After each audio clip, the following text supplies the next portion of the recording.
ভেবে দেখো, একটা নবী বংশের বাচ্চা আজকে যদি এত লড়াই করতে পারে, তার সাথে যদি আরো গোটা 25-30 তোমরা দাও, তাহলে লড়াই বেশি করে করতে পারবে না? পারবে না? মাথায় ঢুকাও। যদি কোনো আমার ভাই মনে করেন যে হুজুর আপনি জলসে এসে রাজনীতি করছেন কেন, 100 বার করব আমার ইসলামের রাজনীতির কথা আছে না নাই। আপনাকে প্রশ্ন করব, যে কথা আমার বিষয়ে ভাবছেন, একবার ওদেরকে বলেছেন তোরা রাজনীতি করছিস কর, আমার ইসলামের উপর আঘাত দিচ্ছিস কেন? তোরা রাজনীতি করছিস কর, আল্লাহ দাবি করলি কেন? তোরা রাজনীতি করছিস কর, কোরআন শেষ হয়ে যাবে বললি কেন? তোরা বোঝো, আল্লাহর রাস্তে বোঝো, তোমরা সাথ দাও আমার, তোমার নবীর বংশের আওলাদ বলে যাচ্ছি। এই জমিনের উপরে সামান্য চুনোপুটা কোন নেতার বিরুদ্ধে কথা হলে পুলিশ এসে লোককে তুলে নিয়ে চলে যাচ্ছে, আর আমার ইসলামের উপর আঘাত দিল, পুলিশ তুলছে কি? কেন তুলছে না? আমাদের হাতে রাজ পাওয়ার নেই তাই। অতএব বোঝো, আল্লাহর কথা দিনের জন্য, রাসূলুল্লাহর দিনের জন্য যদি তোমরা সংগঠিত না হও, আমার আল্লাহ সূরা বাকারার মধ্যে জানাচ্ছে, আমারও আমার হাবিবকে ছেড়ে যাদের হয়ে থাকবি আমি আল্লাহ তাদের হাতে তোদেরকে মিটাবো। আজকে মিটাচ্ছে না? মিটাই নেই, চাকরি নেই, কারবার নেই, খেতে পাচ্ছে না, অশান্তি, কেস, মারপিট, খুনোখুনি। আবার এখন ভয়, থাকবো না ক্যাম্পে যাব? কথা মাথায় ঢুকছে?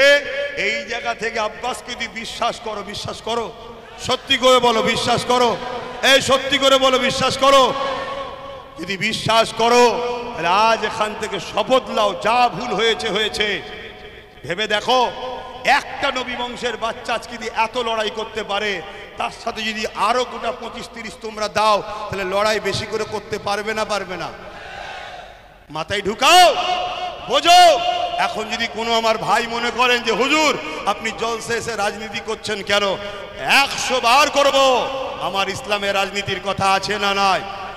কিন্তু আমি আপনাকে প্রশ্ন করব, যে কথা আমার বিষয়ে ভাবছেন, একবার ওদেরকে বলেছেন তোরা রাজনীতি করছিস কর, আমার ইসলামের উপর আঘাত দিচ্ছিস কেন? তোরা রাজনীতি করছিস কর, আল্লাহ দাবি করলি কেন? তোরা রাজনীতি করছিস কর, কোরআন শেষ হয়ে যাবে বললি কেন? তোরা রাজনীতি করছিস কর, মাদ্রাসা কোনো বল্ডু যাতে ভাঙছিস কেন? একবারও জিজ্ঞেস করেছেন? তাহলে জানতে হবে আপনি মুনাফিক। আপনি যদি ওখানেও বিরোধী করতেন, আমারও বিরোধী করতেন, তাহলে মানাতো। শুনছেন না শোনেন নে? যখন আপনি আমার ঘরে ঢুকে যাবেন, ঢুকে গিয়ে আমার ইসলামে হাত দিতে যাবেন, তখন মসজিদ থেকে দাঁড়িয়েও, মাদ্রাসা থেকে দাঁড়িয়েও, খানকা থেকে দাঁড়িয়েও, সব জায়গা থেকে এলান করা দরকার যে শাসক জালিম, কেন্দ্রের শাসক হলো প্রকাশ্য ইসলামের দুশমন, আর রাজ্যের শাসক হলো বন্ধু সেজে ইসলামের দুশমন। আমার কথায় একমত করা হাত তুলে দেখাবেন। আমি জোর করলাম? জোর করেছি, জোর করেছি। ইসলামের দুশমন যখন মেনে নিচ্ছেন, ইসলামের দুশমনকে সাপোর্ট করে ইসলামের বিরোধী শক্তি তৈরি করে আপনি জান্নাত যাবার শখ করছেন? আপনি মুসলমান থাকার শখ করছেন? কথা শুনছেন না শোনেননি? মনে রাখবেন, হয়তো কালকে কোনো মুশরিক মুসলিম সুরাতে মুনাফিক আমার বিরুদ্ধে সমালোচনা করতেই পারে, কিন্তু আপনাকে বলছি সমালোচনা বিরোধী আমার আল্লাহর বিরুদ্ধেও লোক আছে না নাই? পক্ষেও আছে না নাই? নবীর বিরুদ্ধে লোক আছে না নাই? পক্ষে আছে না নাই? দাদা হুজুরের বিরুদ্ধে লোক আছে না নাই? পক্ষে লোক আছে না নাই? তা আমার বিরুদ্ধেও লোক থাকতেই পারে। কিন্তু আপনি বলুন, আপনার বিবেককে বলুন, আব্বাস সিদ্দিকী নিজের বাচ্চার জন্য লড়ছে, নিজের জন্য লড়ছে। ভাবুন, তোরা বাবা রাজনীতি করছিস, করগে যা। আব্বাস সিদ্দিকী যখন নওশাদের পাশে দাঁড়িয়ে ওখান থেকে চিল্লাবে, সেটা আলাদা বিষয়, কিন্তু তুই যখন আমার মসজিদ ভাঙার প্ল্যান করবি, আইন তৈরি করছে মসজিদ মাদ্রাসা ভাঙবো, আবার ইনি কি বলছে এখানে আন্দোলন হবে না, দিল্লি চলে যাও। তাহলে আমরাও তো বলতে পারি যে এখানে ভোট হবে না, দিল্লি চলে যাও। এই বলাটা কি অন্যায় হবে? অন্যায় হবে?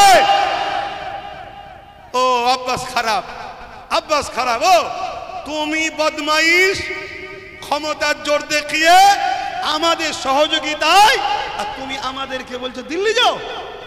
তাহলে আমাদেরও বলা দরকার আছে না নাই? কষ্ট পেচ্ছেন? যদি তোমার সামান্য দুনিয়ার পেট ঘর বাড়িটাই যদি আগে হয়, তাহলে কষ্ট পেতে পারো। আর যদি মনে হয় সব কিছুর আগে আল্লাহর দিন, তাহলে কষ্ট পাওয়ার তো কোনো ব্যাপার নেই।